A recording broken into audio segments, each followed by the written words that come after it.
¿Qué tal amigos? ¿Cómo están? Bienvenidos a este nuevo capítulo del podcast. En esta ocasión me siento bastante agradecido. Gracias Sebastián por tu tiempo. Sebastián es el primer invitado que tenemos en el podcast. Esta vez va a ser la primera vez en el cual ya no me van a escuchar solo hablando a mí, sino vamos a tener a la mano a un experto, quizá el cineasta bandera del Ecuador. Cuando alguien piensa en cine ecuatoriano, piensa en Sebastián. Entonces te agradezco mucho Sebastián por tu tiempo.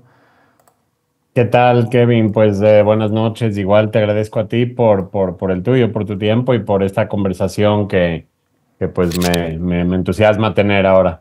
¿Qué tal Nepal? ¿Cómo te fue en Nepal?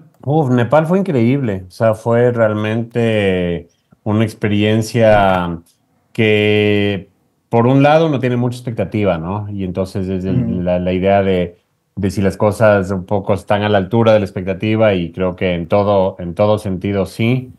Pero como país es un país maravilloso, es un país muy interesante, tanto en cuanto a su geografía como a su gente, ¿no? Gente realmente muy linda. Y un país me sorprendió lo fácil que era viajar dentro de Nepal, ¿no? O sea, difícil en cuanto a la geografía, en cuanto a lo que significa el esfuerzo físico de uno mismo. Pero es un país que está como muy abierto al turismo, al ser ese su principal fuente de ingreso realmente te lo hacen todo muy fácil en cierto sentido, ¿no? ¿A qué me refiero? Por ejemplo, todo un sendero que hicimos hasta el campamento base del Everest, que estamos hablando de 9 días de subida sin ninguna carretera cerca ni nada. En todo lado tú tienes conexión a internet, en todo lado tú tienes señal, porque claro, saben que los turistas y la gente que vaya lo que quiere es justamente estar conectada, estar mostrando lo que vive allá, lo que viaja y todo. Y bueno, y tuve la gran ventaja de ir acompañado de Iván Vallejo, que él realmente se siente en Nepal como si fuera su segunda casa. O sea, está tan cómodo, o sea, hay mucha conexión con el país y eso sí fue muy especial. Ok, ¿tú habías tenido alguna experiencia o digamos algún acercamiento previo al budismo antes de ir a Nepal?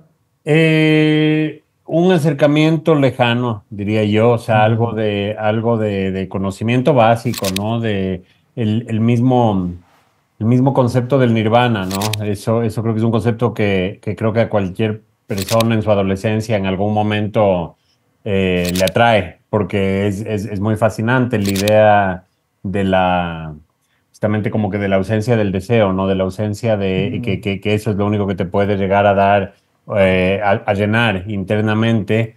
Y eso es fascinante porque, porque creo que es muy contrario a todo lo que es nuestra cultura occidental, ¿no? Nosotros en la cultura occidental estamos llenos de deseo, de ambiciones, de metas, y el momento que tú entiendes dentro de los conceptos básicos de budismo, porque obviamente no estoy profundizando en nada aquí, pero esa idea sí me parece fascinante y el documental indirectamente así se ve reflejado con esa idea, con esa filosofía en varios momentos y creo que en particular en uno de los momentos climáticos del documental, cuando dejamos de desear algo y entonces al Ujú. dejar de desearlo de repente sucede que no es realmente eso lo que dice el budismo, pero uno no puede dejar de pensar en cómo el dejar de desear algo te da tranquilidad y ahí de alguna forma las cosas se dan. Sí. Sí, o sea, me pareció súper interesante porque, o sea, te comento que en mi comunidad hay un manga súper conocido que es Kokuou no Hito, que igual se trata de un tipo que escala montañas y a través del escalar las montañas encuentra un saber profundo. No es tanto budista, pero es bushido. Y creo que Ajá, a los que les guste ese manga les va a encantar el documental de Sebastián, que se llama Más allá de la niebla. También qué dijiste algo súper interesante, interesante. Sí, sí, qué te lo interesante. Ya me da recomiendo. curiosidad a mí mismo ahora de ese manga. Yo tengo igual un conocimiento leve del mundo del manga, de la animación y de todo eso y sí me da curiosidad. Sí, se ha puesto de moda ahora como está de moda el estoicismo. Todos estos personajes que, digamos, en lucha contra la naturaleza disuelven sus deseos. Es muy interesante eso. Y Qué loco, es muy interesante, sí. Y ahora ujú. que creo que tenemos además mucho más conexión entre el mundo occidental y oriental. De repente, sí hay conceptos filosóficos que se pueden aplicar muy bien a nuestra vida, ¿no? Sí, totalmente, desde antes. De hecho, la filosofía de Schopenhauer se basa en los Vedas del hinduismo. Ah, eso no sabía. Qué interesante, porque Schopenhauer, claro, es como el eterno, el filósofo pesimista, ¿no? Se lo conoce un poco por ese lado y Ujú. no sabía que él se inspiraba en eso. Sí, le sacó el jugo a los Vedas. Y algo que dijiste, me llamó la atención una frase que dices al inicio del documental, que, o sea, sentías que estabas buscando un nuevo proyecto con un entorno menos controlado. Entonces, no sé, pensé quizá tú también tuviste ese viaje de desposesión al, digamos, pasar de estas películas gigantes en las que todo, hay tanto equipo, tanto personal a realizar esto es, digamos, este proyecto, digamos, están un poco más desposesionado de, digamos, de técnica y de tecnología. Sí, es que sabes que a mí me pasó que después de Sin Muertos No hay Carnaval, que fue una producción muy grande, ¿no? Fueron 8 semanas de rodaje, un equipo muy extenso, muchos equipos, no, de verdad era algo gigante en muchos sentidos. Me pasó que después de estrenar, yo me clavé a hacer teatro, igual un par de cosas ambiciosas, o sea, hice una adaptación de Rabia en versión teatro inmersivo que igual requería de un equipo grande dentro de lo que era el teatro, pero ya había un cambio tan radical entre lo que era el rodaje y el día a día del rodaje versus la obra, donde además yo sentía que podía hacer cambios sobre la marcha, viendo qué Ujú. funcionaba, qué no funcionaba, etcétera. Y la verdad es que al empezar en ese proceso, empecé yo creo que a concientizar la importancia de lo que se podía sacar de un proyecto más pequeño, por llamarlo así, digo, un proyecto donde no todo esté, porque a ver, ¿qué es lo que pasa? Cuando tienes un proyecto grande, cualquier cambio, cualquier cosa tienes que coordinarlo entre muchos. Cualquier cambio, inclusive yo qué sé, hoy día no vamos a filmar en tal lugar por un tema climático, sino nos vamos a mover a otro sitio. Uno es muy lento cuando trabajas con mucha gente y cuando estás solo o con pocas personas, puedes moverte mucho, mucho más y adaptarte a las situaciones. Y entonces yo ya venía un poco con ganas de hacer cosas más pequeñas porque sobre todo me daba cuenta que en los proyectos grandes, los momentos donde te sientes atado a una decisión porque ya fue tomada entre muchos, porque ya tienes a todo el mundo en camino, etcétera, de repente pierdes mucha libertad. Y yo sí sentía que en los proyectos donde había tenido más libertad, y menciono de hecho a Pescador en la película, en el documental, a pesar de que el ejemplo que uso de Pescador es sobre otro tema, pero el hecho de tener más libertad y poder adaptarse, siento que le hace mucho bien al proyecto. O sea, uno como artista muchas veces buscas eso y yo sí estaba un poco en esa búsqueda y cuando hablo de proyectos menos controlados, me refiero también a dejarme sorprender en el camino, porque también me he dado cuenta que con el paso del tiempo, varios de los momentos que más me han gustado de mi propio trabajo han sido momentos donde han sucedido cosas inesperadas y yo he logrado adaptarme a esas cosas inesperadas. Entonces, siento que si hay como una llama, una chispa más fuerte en el proceso creativo cuando tienes que de repente enfrentarte a cosas que no sabes cuáles van a ser. Y el documental, lo interesante del formato como tal es que se plantea de esa forma, se plantea de que tú tienes un concepto, pero no tienes un guión. El guión viene después de que filmaste, viene después de que tienes tu material y dices, ah, ¿qué, con lo que tengo, qué hago? Y entonces, de repente, que existan sorpresas en el camino puede ser súper enriquecedor para el proceso en sí, ¿no? Claro. Para los que no sean de Ecuador, Sebastián había grabado la gran parte de su carrera películas muy grandes. Había grabado en Estados Unidos, en diferentes partes de Ecuador, entonces por eso le hacía esta pregunta, ¿no? Eh, y en efecto, ahora que mencionas lo de la adaptación de teatro a Rabia, en cuanto a la escritura, yo siento que quizá en el cine es más fácil, digamos, crear ciertas atmósferas de misterio y de suspenso, pero en el teatro inmersivo, cuando, digamos, hay pocos lugares para esconderse o controlar la perspectiva del espectador, ¿cuál crees que fue el cambio más grande o el desafío más grande que tuviste al momento de adaptar? Sabes que fue muy interesante el proceso de teatro porque El concepto de la obra, digamos, estaba basado en mi película Rabia, donde se habla de un tema voyerista, de dos personas dentro de una casa muy grande. La una no sabe que la otra está ahí y hay un juego entre la presencia de las dos, etcétera. Y justamente lo interesante en esa película es el tema de la perspectiva, de cómo estás viendo las cosas, ¿no? Desde qué lugar, en dónde están, o sea, en dónde estás cuando sucede cada cosa y cómo le sientes a los dos personajes.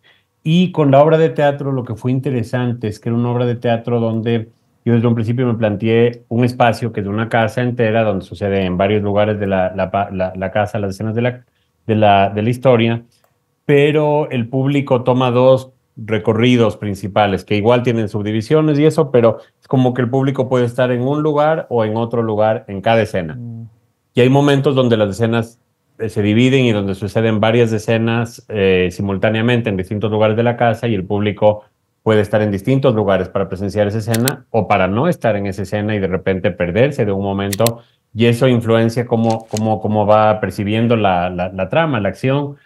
Y es súper interesante porque cada vez que ves la obra ves una versión levemente distinta, te enteras de cosas distintas que no viste la vez pasada. Y eso me permitió una exploración súper interesante y sobre todo ir concientizando la importancia de probar distintos formatos justamente para entender distintas mm, maneras de contar una historia. En el caso, por ejemplo, de la obra, yo me inspiré mucho en algo que yo conversaba con mi hijo. Mi hijo mayor es diseñador de juegos, de videojuegos. Está empezando su carrera, pero a mí siempre me ha fascinado el tema de, por ejemplo, cómo se escribe un guión en un videojuego, o sea, cómo funciona la estructura narrativa. Y él, por ejemplo, me decía, como hay el elemento interactivo de que el jugador va a poner su atención en distintos lugares y eso le va a llevar a distintos elementos del juego, él decía, lo que tienes es que hacerle creer al jugador que está tomando decisiones para que tome decisiones que son las que tú quieres que hagan para que le lleve al sitio donde tiene mm, que estar. Y yo me acuerdo haber escuchado esa idea y me pareció fascinante y en la obra, en Rabia, yo apliqué ese concepto. Me acuerdo que tenía una escena donde el protagonista estaba escondido en una parte de la casa, arriba de una pared de piedra, y era un sitio totalmente visible si es que levantas a ver, pero es una escena donde está sucediendo cosas abajo nadie levanta a ver. Y entonces me acuerdo haber planteado con el actor, con Alejo Fajardo, que en un momento clave de la escena él haga un ruido que él bote algo de gravilla, que había algo de piedritas chiquitas de arriba, y automáticamente el público miraba arriba a ver de dónde venía ese ruido. Y ahí de mm, repente su mirada estaba en él y la escena adquiría otro significado porque había alguien más presenciando la escena y había una tensión y había muchas cosas sucediendo a la vez. Y todo eso era algo que lo armamos para que tenga ese efecto en el público, pero en base a un concepto que en realidad venía de lo que son espacios virtuales, espacios mm, de exploración virtual, que es algo que dentro mm. del mundo de los videojuegos y eso está muy presente. Y fue fascinante, o sea, decir, bueno, ¿qué se hace con este lenguaje? Igual que luego con el documental es aprender otro lenguaje para ver en base a lo que te pide la película, qué es lo que conviene hacer, ¿no? Mm, qué interesante. De hecho, o sea, proceduralidad es la palabra cuando digamos, el entorno afecta las decisiones del espectador o del jugador. Y qué interesante que me digas eso, porque tengo muchos seguidores, digamos, que le interesan escribir guiones para videojuegos. Es la primera vez que escucho un caso de videojuegos influenciando la narrativa del teatro. Súper Totalmente. interesante eso. Es que justamente el tema del teatro inmersivo juega con eso, juega con dónde estás como público. Y eso es muy parecido al concepto del explorar espacios virtuales. Tú como público, como jugador, como explorador o como te llames, estás tomando decisiones desde dónde ves la historia. Y eso Mm, normalmente no tiene chance de hacer el público en otros formatos. O sea, en el teatro tradicional estás en el asiento y ves el escenario y ya no te mueves de ahí. Y en el cine sí hay movimiento, pero el movimiento pues es la decisión del director en cada plano y con cada corte. Y ahí en cambio es a dónde le llevas al público con cada uno de esos cortes y es una experiencia única. Digamos, ahí no cambia dependiendo de qué decides el público porque no tiene la opción de tomar esa decisión. increíble. O sea, para que se puedan imaginar mejor a los que nos están escuchando, lo que Sebastián nos propuso en su adaptación a de Rabia Teatro, que antes era una película, era quitar las butacas y hacer que los espectadores, digamos, transiten alrededor de una casa, ¿verdad?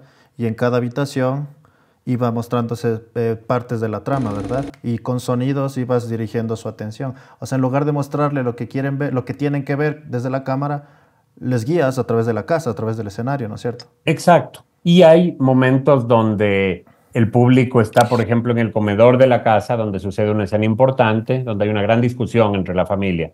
Pero paralelamente a eso, en el cuarto de la protagonista de Rosa está pasando algo.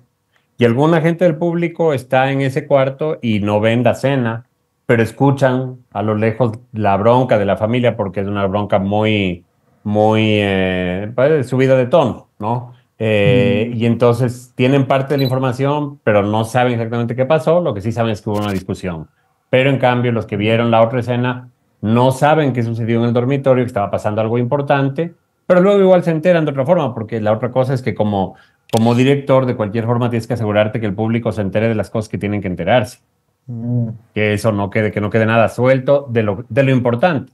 qué interesante. O sea, asumo quizá que primero diseñaste, digamos, un mapa del recorrido del espectador y escribiste el guión a partir de ese recorrido del espectador, ¿o cómo fue? No, fue en paralelo porque Paralelo. primero yo sabía qué cosas tenían que suceder. Entonces yo pensaba, esto va a suceder aquí y dónde va a estar el público para ver esta escena. De hecho, el inicio de toda la obra, la primera escena que se me ocurrió era una conversación telefónica que tienen los dos personajes y ella piensa que él está fuera de la casa cuando él está dentro de la casa con otra línea. Y lo que yo pensé, digamos, del origen de toda la obra fue en que qué interesante que esas dos conversaciones, que esa conversación sea planteada como dos escenas, depende de en qué perspectiva estás. Y que te des cuenta de ciertas cosas o no, dependiendo en qué cuarto estás. Y ese era el punto de partida, pero en realidad, o sea, poco a poco fue muy a la par. O sea, la decisión de la Mm, perspectiva es como un guión y ya la puesta en escena en una película. El guión ah, ok. lo escribes por necesidad, tiene que pasar esto. Y luego la puesta en escena es, bueno, ¿cómo voy a filmar que esto pase? Ah, ok, entiendo. Súper interesante. Eh, y mira, no sé si ahorita, digamos, hay varios críticos de videojuegos que están luchando porque se los consideren arte. Y por ejemplo, igual con el cine, digamos, al inicio, no sé si recuerdas o escuchabas, pero muchos críticos decían que el cine no era arte, que era teatro enlatado. Y ahora, hoy en día están diciendo que los videojuegos no son arte, sino que son películas controladas.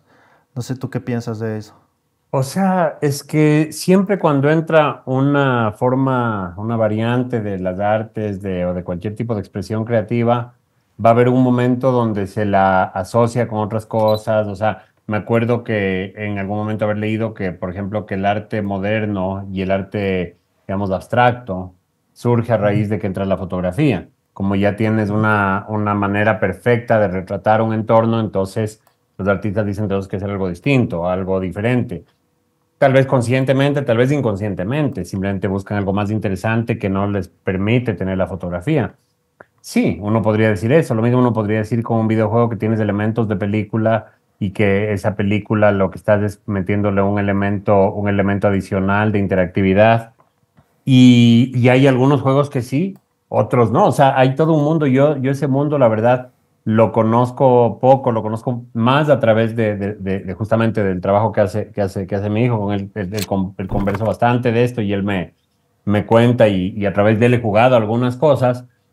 Y me sorprende porque realmente sí permite una exploración muy extensa y tal vez mucho más de lo que una persona que lo ve solo por encima y que ha visto. O sea, es que realmente es un mundo muy vasto el de los juegos, de lo que tengo entendido. O sea, y hay Ujú. muchos caminos, muchas opciones, muchos estilos, inclusive en los juegos grandes, que entiendo que es una industria más grande aún que la del cine y en los juegos también artísticos, más personales, donde también hay un espacio increíble para la exploración. Entonces yo ando fascinado descubriendo un poco de cosas. Siento que me falta Mm. igual meterme mucho, pero sí, sí es un mundo fascinante. Sí, Disco Elysium te lo recomiendo, Disco Elysium. Te va a gustar si es que tienes... Ajá, Disco Elysium. Es un juego indie diseñado por romanos y es increíble porque dependiendo de las habilidades que le escojas al héroe, va cambiando la percepción de la narrativa. Es súper interesante. Ah, ya, Eh, qué interesante. Ya le voy a investigar. Sí, pero qué increíble. O sea, tu hijo se está dedicando a los videojuegos, tú al cine. También, si no me equivoco, por favor, corrígeme. Tu hermana Viviana también es directora y escritora y tu hermano también fue Gran Fue músico. músico, sí, ha habido Entonces, muchas Ajá. artes y en la familia sí ha habido mucho de eso y creo que también nos hemos alimentado mutuamente, ¿no? Cuando tienes mucho mm, alrededor de eso, cada uno en su estilo, cada uno sabe, yo ponte, me doy cuenta que con mi hermana me encanta su trabajo, pero al mismo tiempo es chistoso. Muchas veces cuando hablamos de cine nos damos cuenta que tenemos gustos súper distintos.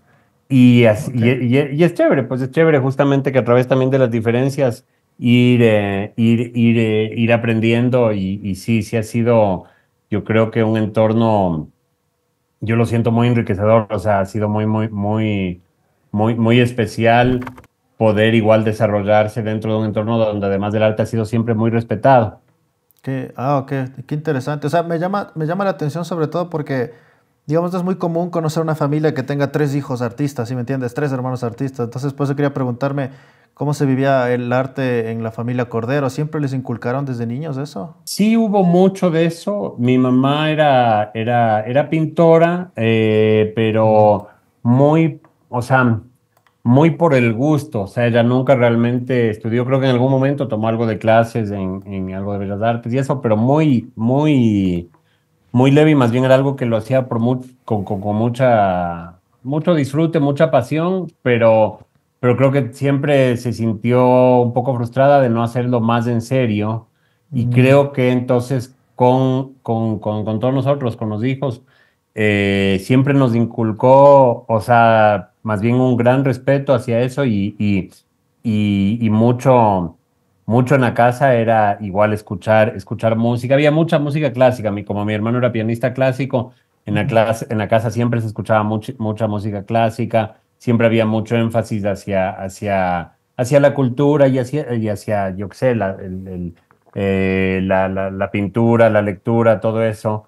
Y creo que a todos eso nos marcó. Mi papá, es interesante porque mi papá, en cambio, él estudió leyes y él fue un empresario. Y él fue un empresario, pues, que trabajó siempre más bien en temas negocios, pero yo creo que él también o sea, era definitivamente un amante del arte, pero con esa frustración. De hecho, mi mamá luego nos contaba, porque mi papá murió cuando yo era niño, yo a los 9 años, él tenía 43 y mi mamá siempre nos contaba que él tenía esta fantasía de algún día escribir una novela, de escribir un libro, o sea, como que le interesaba mucho también la literatura, le interesaba mucho todos estos mundos. Entonces, sí siento que a través de los dos lados, de mi papá y mi mamá, había como ese interés y sí y sí creo que nos orientaron en esa dirección, de alguna forma. O sea, uno no sé si eso es cuán voluntario o no es, pero se dio. De la misma forma que yo veo justamente con mi hijo el tema de los juegos, sin duda tiene que ver con el tema de justamente de la narrativa, de que al estar él también, a su vez, dentro de una familia de cineastas, de artistas, contadores de historias, él sí ve eso como un camino y lo está viendo como un camino muy relevante para él y muy actual en cuanto a lo que se está haciendo ahora, ¿no? Sí siento que él está explorando cosas súper interesantes. Sí, totalmente. Sí, yo sí siento que el futuro artístico está en la interactividad de los videojuegos y de los mundos digitales. Sí, ¿no? Sí hay algo súper sí. interesante ahí. Y en ese aspecto es como que, ok, ahora me queda claro, digamos, todo el background que tuviste, digamos, que quizá influyó para que, digamos, todos tus hermanos y tu familia tengan este feeling artístico. Pero, digamos, ¿cuál fue el momento en el que tú dijiste quiero dedicarme al cine por el resto de mi vida? ¿Qué película o qué aconteció para que tú dijeras eso? ¿O fue más un proceso? A ver, siempre va a ser un proceso, pero sí hay momentos como de toma de conciencia, ¿no? Y en Mm, mi caso, hay varias películas que fueron logrando eso. Yo menciono el episodio en el documental, que es yo cuando tenía 9 años, había muerto mi papá un par de semanas antes y fuimos al cine con toda la familia. Hubo como esta idea del cine como escapismo, ¿no? Como el cine de ir a buscar algo divertido que nos un poco saque la cabeza de donde estábamos en ese momento. Y ahí fue la primera de Indiana Jones, Cazadores del Arca Perdida, de Spielberg. Y fue una peli que me voló la cabeza. O sea, yo me quedé como que, wow, qué increíble. Primero me enganchó 100% y logró su propósito, eso de llevarme como a otro, casi que a otro mundo, en los zapatos de otro personaje, de alguien distinto. Y eso fue muy, muy, muy, muy potente. Yo sí me acuerdo después haber pensado yo, algún día quisiera poder hacer lo mismo, quisiera contar una historia que a alguien le mueva de esa forma, ¿no? Pero en ese entonces, 9 años, todavía le veía pues totalmente alejado, no tenía idea ni en qué consistía el proceso de hacer cine, pero fue ese primer momento como de despertar y de decir, tengo curiosidad de investigar más de esto, saber de qué va, ¿no? Y de ahí hay varios momentos donde uno va tomando conciencia de ciertas cosas, ¿no? De, mm, de que de repente una película te llega muchísimo, te mueve de una manera que no te esperabas, donde sientes que descubres un mundo que no conocías. A mí me pasó, por ejemplo, en la universidad, ya cuando estaba estudiando cine, pero siento que mi cercanía con el cine latinoamericano y la posibilidad de hacer películas eventualmente aquí en el Ecuador, cuando yo estaba estudiando en Los Ángeles, igual viene de ver Los Olvidados de Luis Buñuel, que fue una película que me marcó profundamente y que es una referencia importantísima para ratas, para ratas, ratones, rateros. Hay inclusive un tema casi estructural de cómo se cuenta la historia a través de dos personajes cercanos y de la pérdida de inocencia del uno frente al otro. Hay varias cosas ahí que vienen de ahí, pero que sobre todo para mí Los Olvidados fue la posibilidad de entender que pueden existir películas en Latinoamérica acerca de realidades distintas a las que normalmente se retratan en Hollywood y que era algo pues potentísimo, que a mí me fascinó en todo sentido. Entonces, sí, sí hay como momentos así puntuales donde de repente sientes, aquí hay algo. Y también dentro de los procesos, ¿no? El darse cuenta que tal cosa funciona, qué necesitas para contar una historia, y ahí es donde justamente al entrar en el documental ahora ha habido una serie de sorpresas en cuanto a cosas que uno sabe en teoría, pero que el dato de irlas poniendo en práctica, de repente el mismo hecho justo de lo que hablábamos antes, de dejarse sorprender, o sea, el hecho de que en el documental tú no sabes con qué te vas a encontrar y de la magia de eso, de ese proceso, ¿no? De ir descubriendo cosas en el camino, lo cual es increíble. Entonces, hay momentos donde dices, sí, ya entiendo que, por ejemplo, voy a buscar un cine que tenga más caos, ¿no? Así como sea menos control. Sí, sí creo que voy a buscar procesos donde me permita también que, en el caso de que esté trabajando con actores, con un equipo y eso, permitir que puedan desarrollarse dentro de su personaje, dentro de su intención, dentro de lo que están utilizando para expresarse, pero también cuando estás filmando algo que existe, ¿no? Como es un documental, donde es, bueno, aquí puede suceder algo interesante, me quedo un rato aquí a ver qué pasa, necesito tal y tal cosa, veamos qué pasa. O sea, ir probando y tener mucho eso de intentar y ver resultados, o simplemente ir acumulando también material para luego ver qué haces con eso, ¿no? Mm, muy interesante, la verdad. O sea, ahorita con lo que me dices, o sea, con lo que te influenció la película de Buñuel y ahora con lo que estás, digamos, buscando estas narrativas quizá un poco más libres, o sea, me hace ver desde otra perspectiva quizá la evolución de toda tu filmografía, ¿no? Y en ese aspecto quería preguntarte, o sea, siento que en Ratas y en Sin Muertos y en Pescador hay como esta parte de realismo social y en Crónicas también un poco. Entonces, en este aspecto quería decirte, preguntarte, ¿cuál dirías tú que es el guión que más te ha costado creativamente? O ese guión que te costó mucho superarlo, terminarlo, o te costaba mucho llevarlo a cabo o ejecutarlo. Es que cada uno ha tenido sus retos por distintas razones. En el caso, por ejemplo, de Ratas, yo lo que me pasaba es que tenía muchísimo miedo de caer en momentos donde se pierde el enganche de la historia. Tenía mucho miedo de Mm. aburrir. Entonces la película es llena de momentos donde van pasando cosas porque yo sentía que era necesario para mantenerle al público alerta. Y era como en Mm. base a un miedo.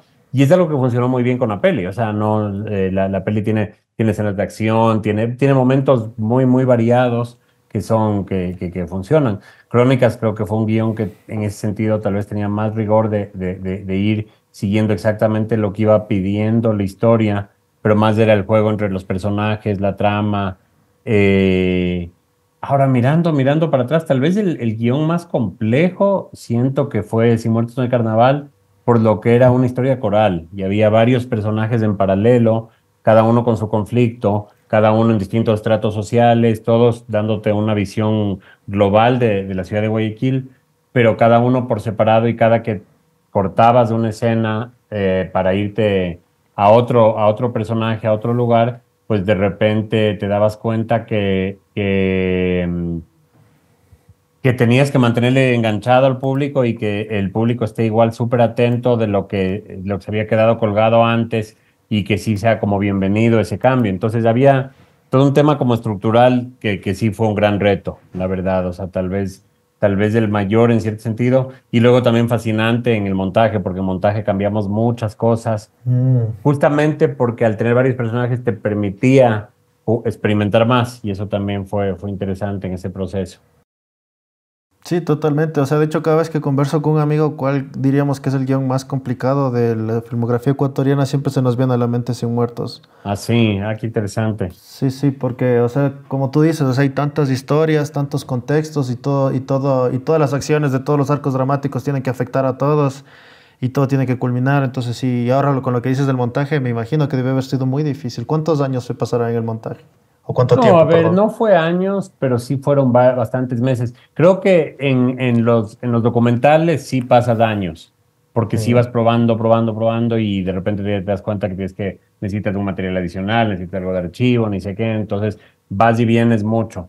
En la ficción, de alguna forma, pues igual tiene que funcionar en base a lo que tienes, a lo que filmaste, Ujú. pero sí fue, o sea, igual fácil, sí habrá sido unos 8 o 10 meses, según lo que recuerdo.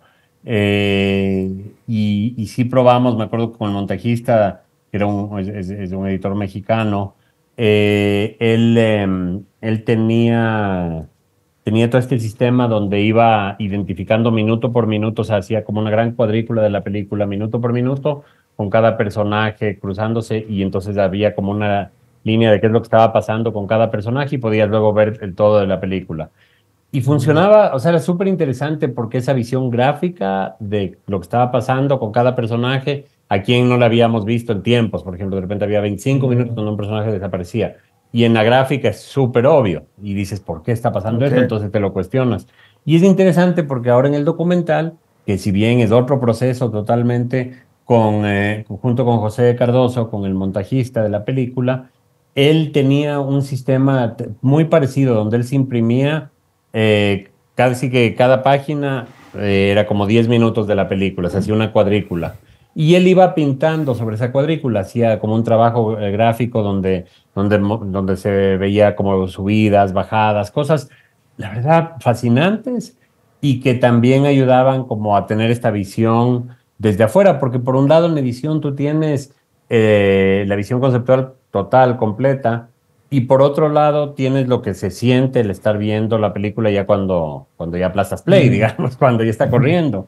Claro. Y siempre cuando está corriendo, lo que es fascinante es que las cosas o funcionan o no funcionan. Y puede que algo en concepto no funcione, lo ves y de repente fluye y dices, no importa, funciona igual.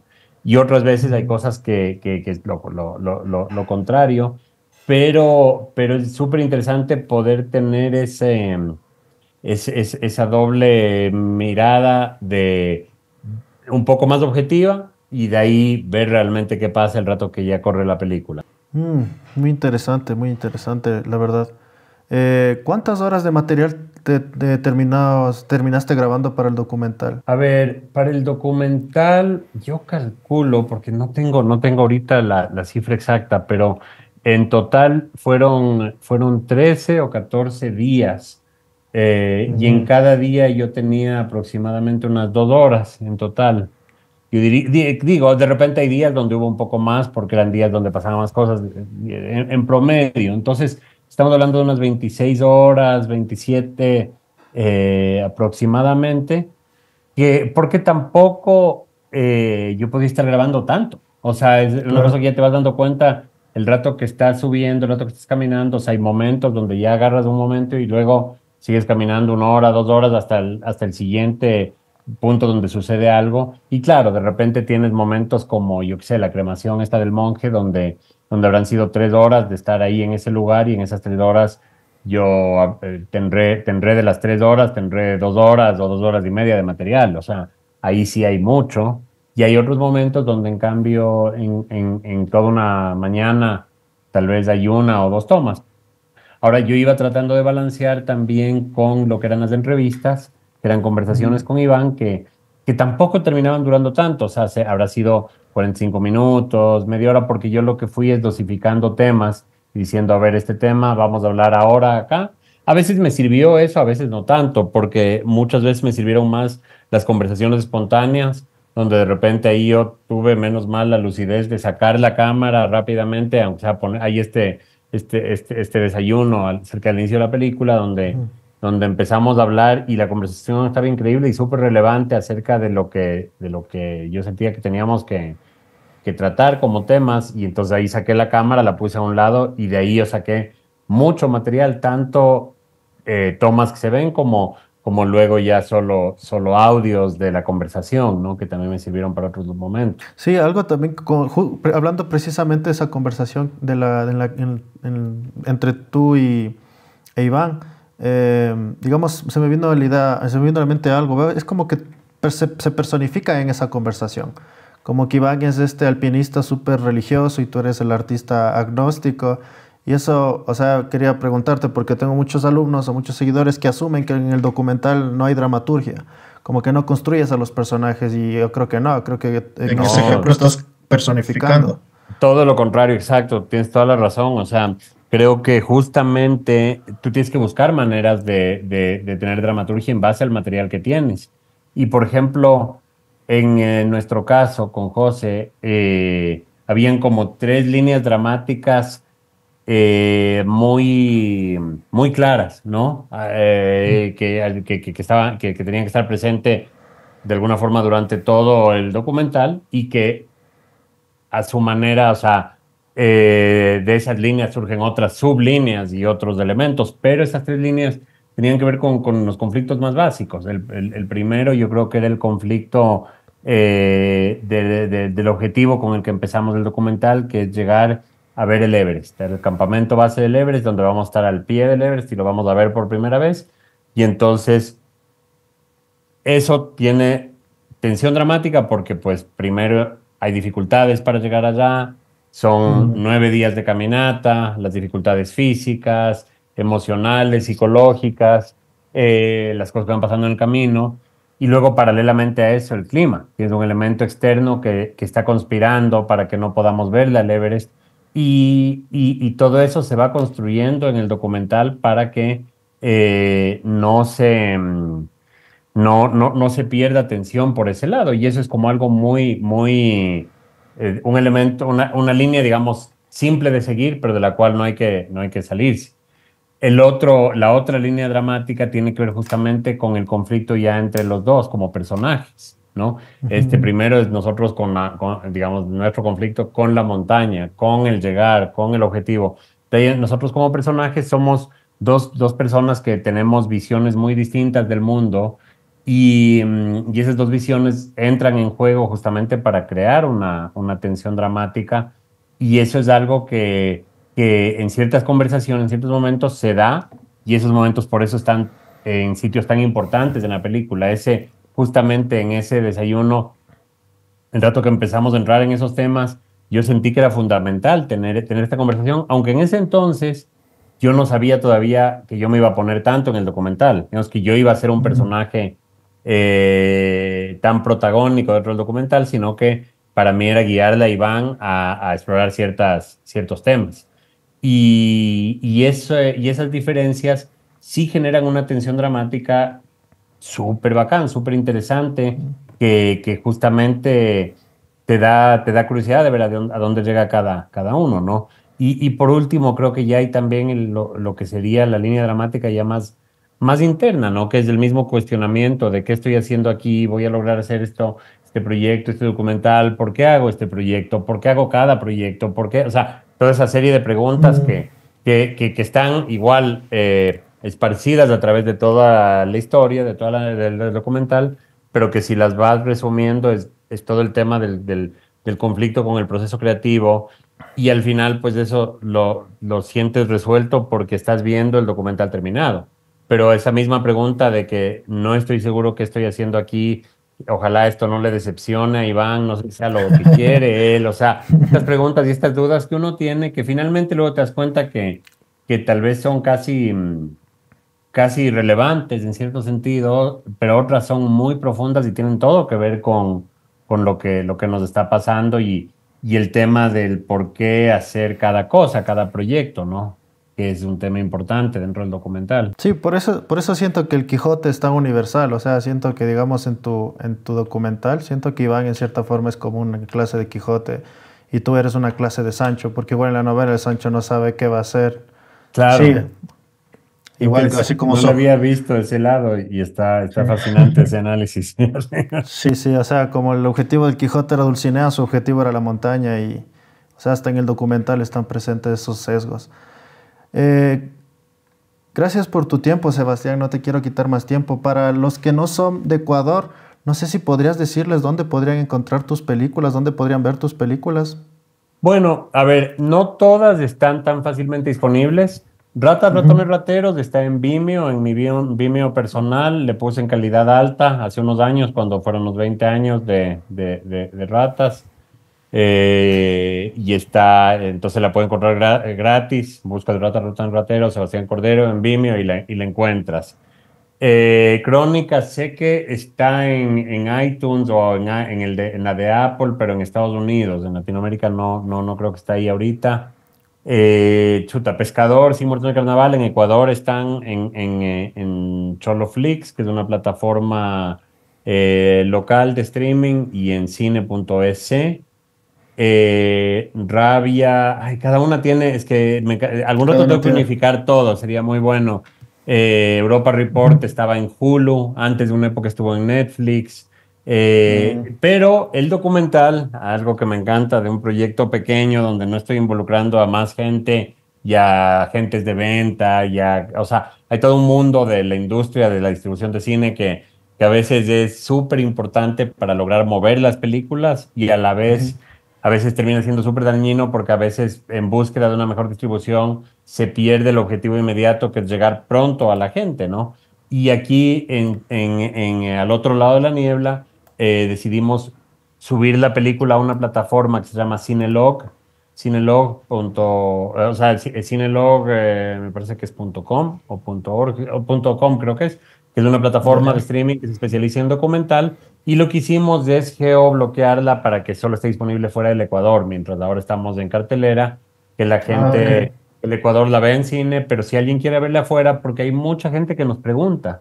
En redes a mí un montón de gente que está afuera me dicen quisiera ver esto, ¿dónde lo encuentro? Y siempre ha sido un tema que siempre he dicho ya en unos meses, y ahora nos dimos el gusto junto con Iván de decir, bueno, la ponemos ahí. Es un streaming pagado, pero es pagado, creo que es 8 euros lo que cuesta al mes, lo renuevas, lo puedes hacer mensualmente, o sea, no tienes que quedarte Ujú. pagando eternamente. Y hay documentales muy bacanes de distintos lugares del mundo. Está súper interesante, es una plataforma nueva. Ojalá crezca, ojalá se desarrolle. Ahí también está el documental que dirigió José Cardoso, Iwianch, El Diablo Venado, Mm. que es un gran docu, a mí me encanta y de hecho a José, aparte de todo el trabajo que hemos hecho juntos, yo recomiendo muchísimo su trabajo como director porque hay cosas bien interesantes ahí. Entonces, para la gente de afuera que quiere ver al otro lado de la niebla ya, esa sí está disponible a través de Cinelog. Sí, yo les voy a poner igual aquí en la descripción todas las páginas para que puedan ver. Y nada, eso sería todo. Muchas gracias, Sebastián. Hemos aprendido mucho de ti y mucha suerte en el estreno y en la difusión del documental.